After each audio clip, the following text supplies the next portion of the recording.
Hello everyone. Today I'll be showing you how you can save your Word document as a PDF. If you find this useful, then please leave a like and subscribe. So first, you would need to have your Word document opened up. So this is currently the file that I'm editing right now, and your file could be different. So if I hit save it would give me the option to save it in Word document, but we don't want that. We want it to be saved as a PDF. So under export format, you have the PDF options. Once you click on it, it will ask you these two options.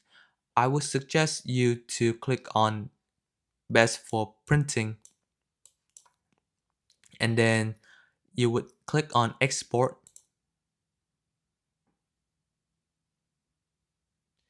So now the PDF file that you just saved will be saved as a PDF.